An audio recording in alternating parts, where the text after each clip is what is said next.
ఓం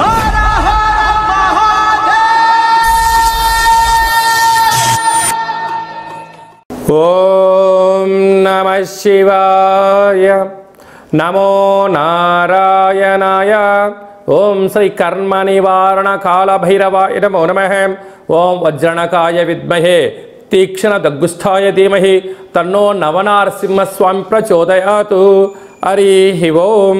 మా ఛానల్కి స్వాగతం. చూస్తున్న వీక్షకులకు ప్రేక్షకులకు ప్రియ కాళభైరవ భగవంతులకి స్వాగతం పలుకుతూ మమ్మల్ని ఎంతగానో ఆదరిస్తూ ఉండబడినటువంటి ప్రియ సోదరీమణులకు స్వాగతం పలుకుతూ సనాతన ధర్మ సంరక్షకులకు అలాగనే జ్యోతిష్య అభిమానులకు స్వాగతం పలుకుతూ 16/5/2024 నుండి 31/5/2024 వరకు పుట్టినటువంటి వారందరికీ కూడా ముందస్తుగా జన్మదిన శుభాకాంక్షలు. గతంలో వివాహం చేసుకున్న వారికి వివాహ వార్షికోత్సవ శుభాకాంక్షలు.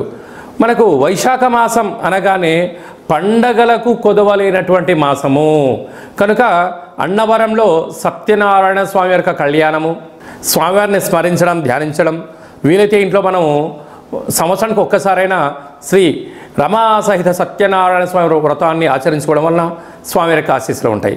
అలాగనే మనకు వాసవి మాత అమ్మవారి యొక్క జయంతి, అమ్మను స్మరిస్తే అన్నీ మనకు ఉన్నట్లే అని చెప్పి గమనించాలి.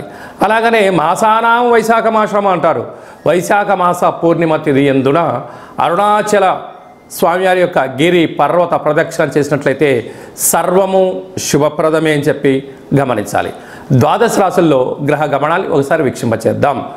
మేషరాశిలో బుధుడు మరియు శుక్రుడు సంచార స్థితి, వృషభ రాశిలో రవి గురు సంచార స్థితి, కన్యరాశిలో కేతు సంచార స్థితి, కుంభరాశిలో శని భగవానుడు స్వక్షేత్ర సంచార స్థితి, మీనరాశిలో కుజరాహుల సంచార స్థితితో ద్వాదశ రాశుల్లో గ్రహ గమనాలు ఈ విధంగా ఉన్నాయి. 12 సంవత్సరముల తర్వాత శుక్ర భగవానుడు స్వక్షేత్రమైనటువంటి వృషభ రాశిలోకి ఈ 20వ తారీఖున మే నెలలో సంచరించడం జరుగుతుంది.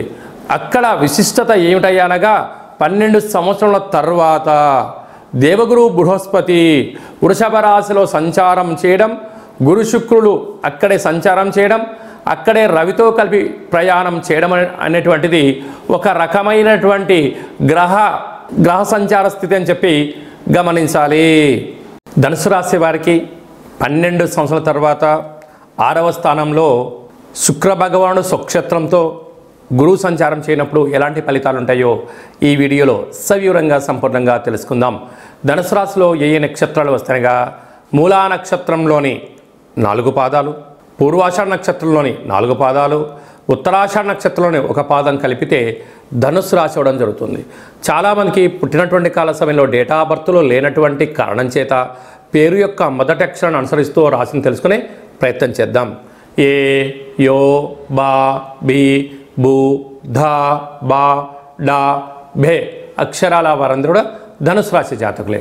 ధనుసు రాశికి అధిపతి దేవగురు బృహస్పతి. వీరికి తృతీయంలో శని సంచార స్థితి ఉండడం, అర్ధాస్తమ కుజుడు అర్ధాస్తమ రాహువు కారణం వలన, కుజదోష ప్రభావం కారణం వలన చిన్న చిన్న విషయాలకు ఆందోళన తగదు. నిత్యము మిమ్మల్ని ఇంట్లో వాళ్ళు, ఆఫీస్లో వాళ్ళు, తల్లిదండ్రులు, అత్తమామలు, బంధువులు, మిత్రులు, స్నేహితులు, సన్నిహితులు అనేక మంది మీ ఆదాయం పైన, మీ జీవన విధానం పైన, ప్రతి విషయం పైన మీ పైన కన్నేసి ఉంచారు అని చెప్పి గమనించాలి. విజయం కలిగితే మా వైపే మీకు విజయం కలిగిందని చెప్పి వారే మీ విజయాన్ని పండగలా చేస్తారు. ఒక్క అవగింజంత తప్పు జరిగి ఎక్కడో ఒక అడుగు వెనక్కి వేస్తే ఇదంతా నీ వైపే జరిగిందని చెప్పి మిమ్మల్ని ముప్పేట దాడి చేయడానికి అనేక మంది శత్రువులు పొంచి ఉన్నారు. ధనుసు రాశి జాతకులు తస్మాత్ జాగ్రత్త. అలాగే పంచమ స్థానంలో బుధ శుక్ర సంచార స్థితి ఉండడం వలన నూతనంగా వివాహమైన వారికి సంతాన యోగం, పిల్లలకు మంచి బుక్స్, మంచి బ్యాగ్స్, మంచి డ్రెస్సులు, అలాగనే పిల్లల యొక్క ఆలోచనకు అనుకూలంగా వారికి మంచి ఎడ్యుకేషన్ సంబంధించి, ఉద్యోగానికి సంబంధించిన ఎక్విప్మెంట్స్ కొనివ్వడం, స్థిర చరాస్తులు సొంతం చేయాలని మీ కోరిక నెరవేరబోతుంది. 12 సంవత్సరాల తర్వాత శుక్ర భగవానుడు వృషభ రాశిలో సంచారం చేస్తూ ఉండగా గురువు అక్కడే కలిసి ఉండడం, అక్కడే రవిచేత వీళ్ళిద్దరు హస్తగతం అవ్వడం వలన దయచేసి అప్పులు ఇవ్వద్దు, అప్పులు తెచ్చుకోవద్దు. దూర వాయు జల ప్రయాణాలలో అనవసరమైన ఖర్చులు పొంచి ఉన్నాయి.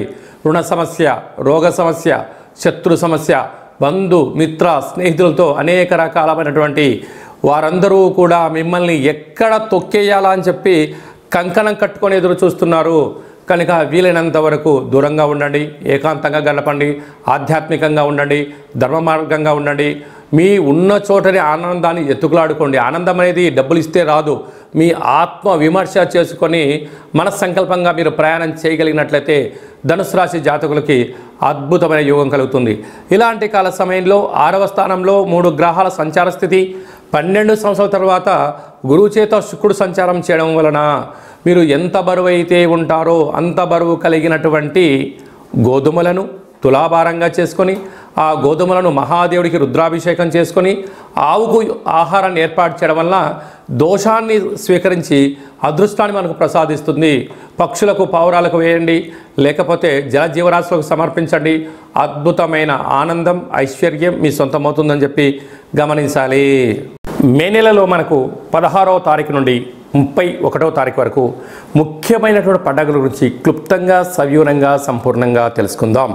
మనకు 16వ తారీఖున వైశాఖ మాస శుక్లపక్ష అష్టమి గురువారం మఖా నక్షత్ర సందర్భంగా, అలాగనే 23వ తారీఖున వైశాఖ మాస పూర్ణిమ సందర్భంగా 31/5/2024 వైశాఖ మాస బహుళపక్ష అనగా కృష్ణపక్ష అష్టమి శుక్రవారం శతభిష నక్షత్ర సందర్భంగా మనము కాళభైరవ స్వామిని స్మరించడం, ధ్యానించడం, కాళభైరవ స్వామికి ఒక ముడుపు కట్టడం, అలాగనే పుష్పాణ దీపాన్ని పెట్టుకోవడం, కాళభైరవ స్వామివారిని స్మరించడం మనకు యోగం అని చెప్పి గమనించాలి.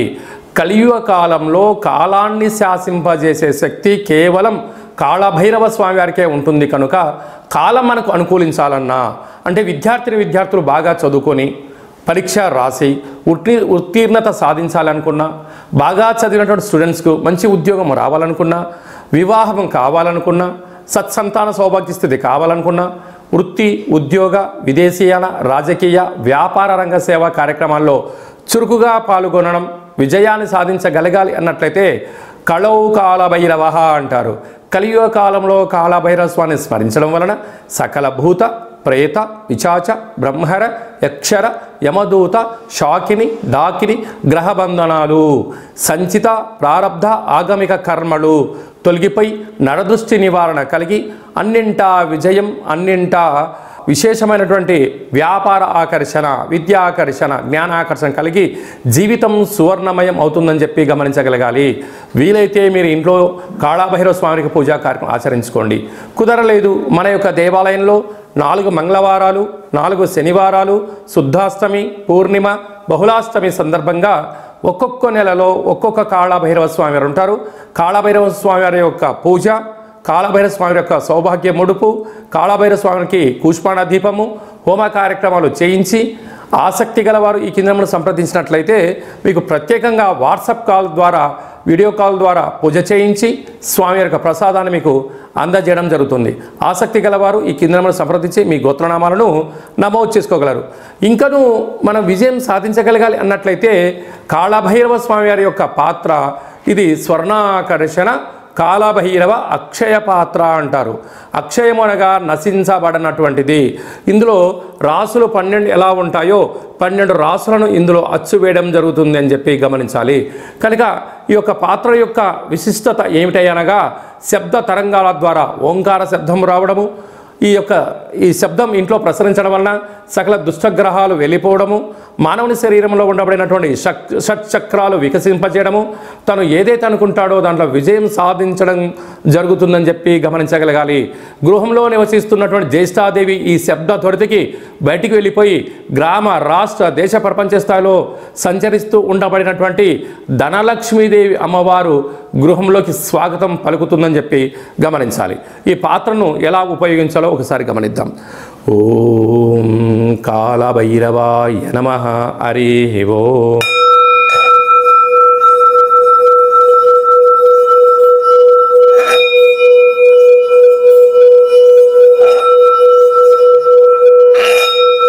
ఈ శబ్ద తరంగాల ద్వారా అద్భుతమైనటువంటి శక్తి, అతీంద్రియ శక్తి, అంతరిక్షంలో ఉండబడినటువంటి సూర్య చంద్రాదుల శక్తి కలిగి మనం ఏదైతే అనుకుంటామో అన్నింటా విజయం మన సొంతమవుతుందని చెప్పి గమనించాలి. ఈ అక్షయ పాత్రతో పాటు కాళభైరవ స్వామి యొక్క పిరమిడ్ని, డాలర్ని, కంకణాన్ని ఏర్పాటు చేయించి మీకోసం ప్రత్యేకంగా కాళభైరవ హోమ కార్యక్రమం చేయించి వీడియో కాల్ ద్వారా చూపించి నక్షత్రాలు 20 ఎలా ఉంటాయో 27 రకాల వస్తువులతో దిష్టి తీయించి మీకు మంచి ఐశ్వర్యాన్ని ప్రసాదించడం జరుగుతుంది. కనుక ఆసక్తి గలవారు ఇంటింటా కాళభైరవం అనేటువంటి అక్షయపాత్ర కార్యక్రమంలో పాల్గొందాం, ఐశ్వర్యాన్ని సొంతం చేసుకుందాం, అష్ట కష్టాలను దూరం చేసుకుందాం. అదే కాకుండా మీ వ్యక్తిగత జాతకం తెలుసుకోవాలనుకుంటున్నారా? మీ పేరు, పుట్టినటువంటి తేదీ, నెల, సంవత్సరం, సమయం మీరు రాసి పంపించినట్లయితే 100 సంవత్సరాల జాతకాన్ని వ్రాసి పంపించి మీరు పుట్టినప్పుడు గ్రహ గమనాలు ఎలా ఉన్నాయి, ప్రస్తుతం ఎలా ఉంటున్నాయి, రాబోయే కాలంలో ఎలా ఉండబోతున్నాయో సవివరంగా సంపూర్ణంగా తెలియజేయడం జరుగుతుంది. చాలామందికి పుట్టినటువంటి కాల సమయంలో డేటా ఆఫ్ బర్త్లు లేనటువంటి కారణం చేత పేరు యొక్క మొదటి అక్షరాన్ని అనుసరిస్తూ రమణ శాస్త్రం ద్వారా మీకు రాశిని తెలియచేస్తూ కాళభైరవ ఉపాసన చేత భూత, భవిష్యత్, వర్తమానాన్ని తెలియజేయడం జరుగుతుందని చెప్పి గమనించాలి. ఆసక్తి గలవారు ఈ కింది నెంబర్ని అపాయింట్మెంట్ తీసుకొని సంప్రదించగలరు. అలాగా మీకు పుట్టినటువంటి పిల్లలకు మాసంలో ఏ మాసంలో పుడితే ఎలాంటి పేర్లు పెట్టుకోవాలి, ఆ యొక్క నక్షత్రంలో ఉన్న ఆధ్యాత్మికమైనటువంటి పేర్లను సూచించడం జరుగుతుంది. మీ అబ్బాయి కానీ అమ్మాయి కానీ వివాహం అవ్వడం లేదా, జాతకంలో ఎలాంటి యోగాలు ఉన్నాయి, ఎలాంటి దోషాలు ఉన్నాయో తెలుసుకొని వివాహ ప్రయత్న కార్యక్రమంలో విజయం సాధింపచేయడము, అదే కాకుండా వచ్చినట్టు వధువు వరుడు యొక్క గ్రహమైత్రి పరిస్థితి ఎలా ఉంటుంది, వీరికి కలిగే అద్భుతాలు, గ్రహయోగాలు కూడా తెలియజేయడం జరుగుతుంది. గతంలో వివాహమైన దంపతులు తరచుగా గొడవపడడం కానీ ఇబ్బందులు పడుతున్నట్లయితే ఆ స్వల్పమైనటువంటి కాళభైరవ ఉపాసన చేత పేరులో స్వల్పమైనటువంటి మార్పు చేయడం వల్ల శ్రీ పార్వతీ పరమేశ్వరులు ఎలా కలిసి ఉంటారో అలా విధంగా మీకు ఆధ్యాత్మిక సలహాలు, సూచనలు కూడా ఇవ్వడం జరుగుతుంటుంది. అలాగే చాలామందికి కాళభైరవ స్వామి వారి యొక్క పూజ ఎలా చేసుకోవాలి, కాళభైరవ మంత్ర ఉపాసన ఎలా చేయాలో అనుకుంటున్న వారందరికీ కూడా మన యొక్క దేవాలయంలో కాళభైరవ ఉపాసన మీకు ఇస్తూ, సాధన చేయిస్తూ, కష్టాలను దూరం చేయిస్తూ, ఐశ్వర్యం దగ్గర చేసే ప్రయత్నం జరుగుతుంది. కనుక మనమందరం కూడా కాళభైరవ స్వామిని స్మరిద్దాం, కష్టాన్ని దూరంగా చేసుకుందాం, ఐశ్వర్యానికి స్వాగతం పలుకుదాం. అందరిపైనను వైశాఖ మాసంలో శ్రీ రమా సహిత సత్యనారాయణ స్వామి యొక్క ఆశీస్సులు, వాసవీమాత అమ్మవారి యొక్క జయంతి ఆశీస్సులు, వైశాఖ మాస పూర్ణిమ ఆశీస్సులు, లక్ష్మీ నరసింహస్వామి యొక్క జయంతి ఆశీస్సులు ఉండాలని కోరుకుంటూ ఆశీర్వచనం. ఓం శతమానం భవతి శతాయు పురుష సతేంద్రియ ఆయుష్యేవేంద్రియే ప్రతిష్టతి ధనం ధాన్యం బహుపుత్రలాభం శత సంవత్సరం దీర్ఘమాయు. సర్వే జనా సుఖినో భవంతు, లోకా సమస్తా సుఖినో భవంతు. సర్వం శివార్పణమస్తు. ఈ వీడియో మీకు నచ్చినట్టయితే లైక్ చేయండి, షేర్ చేయండి, మా ఛానల్ని సబ్స్క్రైబ్ చేసుకోండి. మేము చేస్తున్న వీడియోలు మీకు ముందస్తుగా నోటిఫికేషన్ రావాలి అన్నట్టయితే పైన గంట సింబల్ ప్రెస్ చేసి ఆల్ అనే బటన్ కూడా ప్రెస్ చేయండి. ఇంకా నువ్వు స్వామివారి యొక్క ఆశీస్సులు పొందగలగాలి అన్నట్లయితే మీరు ఎవరి క్షేమాన్ని అయితే కోరుకుంటున్నారో, లేక మీ క్షేమాన్ని ఎవరైతే కోరుకుంటున్నారో వారికి కూడా ఈ వీడియోను ఫార్వర్డ్ చేసి భగవంతుడి యొక్క ఆశీస్సులు పొందగలరు, హిందూ ధర్మాన్ని కాపాడగలరు.